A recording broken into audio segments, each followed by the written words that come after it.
Hi friends, സബിഡ മലയാളത്തിൻ്റെ ഏറ്റവും പുതിയൊരു വീഡിയോയിലേക്ക് എല്ലാവർക്കും സ്വാഗതം. ഇന്ന് അവിടെ വന്നിരിക്കുന്നത് ഒരു സിനിമയുടെ വിശേഷങ്ങളുമായിട്ടാണ്. ഹലോ മമ്മി, ഒരു ഹൊറർ എന്ന് പറയാനില്ല, ഒരു കോമഡി ഫാൻറ്റസി വിഭാഗത്തിൽപ്പെടുന്ന ഒരു സിനിമ തിയേറ്ററിൽ കണ്ടു. സിനിമയുടെ വിശേഷങ്ങളാണ്. സിനിമയിൽ പ്രധാന വേഷം കൈകാര്യം ഷറഫുദ്ദീൻ, ഐശ്വര്യലക്ഷ്മി, ജഗദീഷ്, ജോമോൻ ജ്യോതിർ, ജോണി ആന്റണി, അജു വർഗീസ്, ബിന്ദു പണിക്കർ, വലിയൊരു താരനിര തന്നെ ഉണ്ടെന്നുള്ളതാണ്. പ്രധാനപ്പെട്ട ആക്ടേഴ്സ് ഒക്കെ ഉണ്ട്. അപ്പോൾ നല്ലൊരു കോമഡി മൂവി കണ്ട് മൊത്തം നോക്കുക, നല്ലൊരു കോമഡി സിനിമ കണ്ട് പുറത്തിറങ്ങി ചിരിച്ചുകൊണ്ട് തന്നെ പുറത്തിറങ്ങാൻ പറ്റിയെന്നുള്ളതാണ് ഈ സിനിമ കണ്ടപ്പോൾ എനിക്ക് തോന്നിയത്. എന്താണെന്ന് വെച്ചാൽ ഈ ഒരു ജേണർ, ഒരു ഹൊറർ കോമഡി ജേണർ എന്ന് പറയുന്ന സംഭവം പറഞ്ഞു ഫലിപ്പിക്കുക എന്നുള്ളത് കുറച്ച് പാടുള്ള കാര്യമാണ്. ഇതിനു മുമ്പ് പകൽപൂരം, ആകാശഗംഗ, ഈ സിനിമകളൊക്കെ നിങ്ങൾ കണ്ടിട്ടുണ്ടാകും. കിടിലൻ എക്സ്പീരിയൻസ് ആയിരുന്നു. അതുപോലൊരു സംഭവം, അതുപോലെന്നുള്ള സംഭവം അല്ലത്, നല്ല ക്വാളിറ്റി തന്നെ ചെയ്തിട്ടുണ്ട്. പിന്നെ പെർഫോമൻസുകളൊക്കെ അടിപൊളിയായിരുന്നു. ഫസ്റ്റ് ഹാഫ് ശരിക്കും പറയാന്ന്, ആദ്യത്തെ ഫസ്റ്റ് ഹാഫ് പൊട്ടിച്ചിരിച്ചു തന്നെ പറയാം. ചിരിച്ച് കുറേ ചിരിക്കാനുള്ള രംഗങ്ങളുണ്ട് ഫസ്റ്റ് ഹാഫിൽ. ഷറഫുദ്ദീൻ ഒരു ഡയലോഗ് പറയുന്നുണ്ട്, കോമഡി വർക്കാവുന്നുണ്ടല്ലോ എന്ന്. അതിൽ തന്നെ ഒരു ഡയലോഗ് പറയുന്നുണ്ട്. അത് കേട്ട ആ ഒരു ഡയലോഗ്, ആ ഒരു സിറ്റുവേഷൻ, ആ ഒരു ഡയലോഗ് പറയുന്ന ആ ഒരു സിറ്റുവേഷൻ ഉണ്ടല്ലോ, അവിടെ നമുക്ക് ചിരി വരും. ആ രീതിയിലാണ് സിനിമ ചെയ്ത് വെച്ചിട്ടുള്ളത്.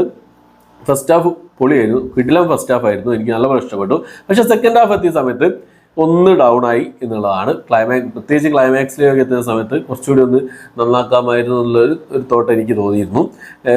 ആകെ മൊത്തം ടോട്ടൽ എടുത്ത് നോക്കുകയാണെങ്കിൽ കിഡ്ലൻ പെർഫോമൻസ്, കിഡ്ലൻ എന്താ പറയുക, CGI വർക്ക്, മ്യൂസിക്, ഈ നീഴലായി എന്നുള്ള ഒരു ട്രാക്ക് വരുന്ന സീനുകളൊക്കെ ഉണ്ട്. ശരിക്കും പൊട്ടിച്ചിരിച്ച ഒരു വഴിക്കാവുന്ന സീനായി അതൊക്കെ എന്നുള്ളതാണ്.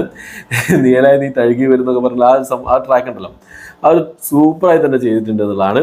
പിന്നെ അതിൽ പറയാനുള്ളത്, ഞാൻ പറഞ്ഞല്ലോ, നല്ല ക്വാളിറ്റി ചെയ്തിട്ടുണ്ട്. നല്ല ക്വാളിറ്റിയിൽ നല്ല ആർട്ട് വർക്ക് ആയിക്കോട്ടെ, CGI വർക്ക് ആയിക്കോട്ടെ, കളർഫുൾ ആയിരുന്നുള്ളതാണ്. നല്ല ക്വാളിറ്റി ചെയ്തിട്ടുണ്ട്, കളർഫുൾ കാര്യങ്ങളായിരുന്നു. പിന്നെ സിനിമാറ്റോഗ്രാഫി, എല്ലാ കാഴ്ചകളും, ക്യാമറ കാഴ്ചകളും ഒക്കെ നല്ല രീതിയിൽ തന്നെ അവർ ചെയ്തിട്ടുണ്ട്, നല്ല ക്വാളിറ്റി ചെയ്തിട്ടുണ്ട്.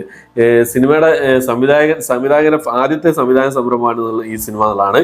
വൈശാഖ് എലൻസ് ആണ് ഈ സിനിമ സംവിധാനം ചെയ്തിട്ടുള്ളത്. ജോമിൻ മാത്യു ആണ് പ്രൊഡ്യൂസറായിട്ട് വന്നിട്ടുള്ളത്. അതിൻ്റെ പിന്നെ എന്താ പറയുക, മ്യൂസിക് ചെയ്തിട്ടുള്ളത് ജെക്സ് ബിജോയാണ്. കിട്ടില്ലായിരുന്നു കേട്ടോ, നല്ല രസമുണ്ടായിരുന്നു മ്യൂസിക്കും കാര്യങ്ങളൊക്കെ. അത്രയ്ക്ക് തന്നെയാണുള്ളത്. പിന്നെ പ്രവീൺ കുമാർ കൽക്കിയാണ് സിനിമാറ്റോഗ്രാഫർ. ചമൻ ചാക്കോ എഡിറ്ററായിട്ട് വന്നിട്ടുണ്ട്. ചമൻ ചാക്കോ എഡിറ്റിംഗ് കുഴപ്പമില്ലായിരുന്നു. പിന്നെ ചില സ്ഥലങ്ങളിലൊക്കെ ഒരു കണ്ടിന്യൂറ്റി നഷ്ടപ്പെടുന്ന പോലെ തോന്നി ക്യാമറ വർക്ക്. അത് ചിലപ്പോൾ ആദ്യത്തെ ഒരു സംവിധാന സംരംഭമാണ്. ആ ഒരു ആദ്യത്തെ സംവിധാന സംരംഭം തന്നെ ഇതുപോലൊരു ജേണർ പിടിച്ച തന്നെ സംവിധായകന് നല്ലൊരു ഷെയ്ക്കിന് കൊടുക്കേണ്ട, ഒരു കൈയടി കൊടുക്കേണ്ട ഒരു സംഭവം തന്നെയാണ്. നല്ല നല്ല നല്ല എക്സ്പീരിയൻസ് ആയിരുന്നു. കുട്ടികൾക്കും അതുപോലെ തന്നെ ഫാമിലി ആയിട്ടിരുന്ന് കാണാനും, എല്ലാവർക്കും കൂടി ഫാമിലി ആയിട്ടിരുന്ന് വന്ന് എൻജോയ് ചെയ്ത് പോകാൻ പറ്റിയൊരു സിനിമയായിട്ടാണ് എനിക്ക് ഈ ഒരു സിനിമ തോന്നിയെന്നുള്ളതാണ്. എനിക്ക് നല്ലപോലെ ഇഷ്ടപ്പെട്ടു. പറഞ്ഞാൽ ഞാൻ പറഞ്ഞു, ഫസ്റ്റ് ഹാഫ് പൊട്ടിച്ചിരിച്ചു.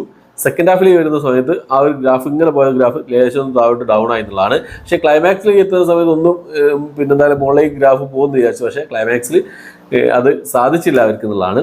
പിന്നെ ഇപ്പോഴത്തെ ഒരു ട്രെൻഡ് എന്ന് പറയുന്നത്, സിനിമയ്ക്ക് ഒരു സെക്കൻഡ് പാർട്ട്, ക്ലൈമാക്സ് സിനിമ അവസാനിപ്പിച്ചിട്ട് അവസാനം ഒരു സെക്കൻഡ് പാർട്ട് അനൗൺസ് ചെയ്തുകൊണ്ട് നിർത്തുന്നതാണ് ഇപ്പോഴത്തെ ഒരു ട്രെൻഡ് എന്നുള്ളത്. അത് ഈ സിനിമയ്ക്ക് ഉണ്ട്. സെക്കൻഡ് പാർട്ട് വരികയാണെങ്കിൽ കുറച്ചുകൂടി നന്നാക്കിയൊക്കെ ചെയ്തിരിക്കുകയെങ്കിൽ ഒരു ഗംഭീര സിനിമയാകാൻ ചാൻസുള്ള ഒരു സിനിമ കൂടിയാണ്. അതിനുള്ളൊരു മരുന്ന് സിനിമയിലുണ്ട്. ആ ഒരു മരുന്ന് സിനിമയിലുണ്ട് എന്നുള്ളതാണ്. രാവിലെ സൂക്ഷ്മദർശിനി കണ്ടു. പക്ഷെ അതൊരു ഫൺ മൂവിയാണെന്ന് പ്രതീക്ഷിച്ച് പോയി. പക്ഷേ ഫൺ അല്ലായിരുന്നു, ത്രില്ലറായിരുന്നു. പക്ഷേ ഇത് ഫൺ മൂവിയാണ്. സാറിന് ഇതുപോലുള്ള സിനിമകളൊക്കെ എനിക്ക് അത്ര അങ്ങോട്ട് ദഹിക്കാറില്ലെങ്കിലും ഇത് എനിക്ക് ഇഷ്ടപ്പെട്ടു. സൂപ്പറാണ്, എനിക്ക് വർക്കായിട്ടുണ്ട് എന്നുള്ളതാണ്. പിന്നെ ഇതിൻ്റെ സെക്കൻഡ് പാർട്ടൊക്കെ വേണോ എന്നുള്ളത് ഒരു ചോദ്യചിഹ്നമാണ്. സെക്കൻഡ് പാർട്ട് ചിലപ്പോൾ ഈ ഒരു സിനിമ വിജയിക്കുകയാണെങ്കിൽ ചിലപ്പോൾ സെക്കൻഡ് പാർട്ട് അവരെടുത്തു എന്ന് വരും. സെക്കൻഡ് പാർട്ട് എടുക്കുകയാണെങ്കിൽ നല്ല രീതിയിൽ തന്നെ ചെയ്യുക. അതല്ലെങ്കിൽ ഒരു പ്രൊമോഷണലായിട്ട് കൊടുത്താണോ എന്നൊന്നും പറയാൻ പറ്റില്ല. ബിന്ദു പണിക്കൻ്റെ കഥാപാത്രമുണ്ട്, ചെറിയ റോളാണ്, എന്നാലും ചിരിപ്പിക്കുന്നുണ്ട് കുറേ കാര്യങ്ങളൊക്കെ. ജഗദീഷ്, ഇമോഷണൽ ആയിട്ടുള്ള കുറേ സീനുകളുണ്ട്. ജഗദീഷും ഐശ്വര്യലക്ഷ്മിയും ഷറഫുദ്ദീനും, അവർ 3 പേരാണ് മെയിനായിട്ട് ഇതിലുള്ളത്. അജു വർഗീസ് വരുന്നുണ്ട്. ഇവർ 3 പേര്, ഷറഫുദ്ദീൻ, ഐശ്വര്യലക്ഷ്മി, അതുപോലെ തന്നെ പിന്നെ ജഗദീഷ്, ഇവർ 3 പേരുടെ ആ ഒരു ബോണ്ടിങ് ഒക്കെ രസമുണ്ടായിരുന്നു. പിന്നെ ജോണി ആന്റണി ആസ് യൂഷ്വൽ എല്ലാ സിനിമകളിലും കാണുന്ന പോലൊക്കെ തന്നെയുള്ള സംഭവം കാര്യങ്ങളൊക്കെ തന്നെയാണ്. പിന്നെ വേറെന്താ പറയാനുള്ളത്, അത്രയൊക്കെ തന്നെയുള്ളൂ.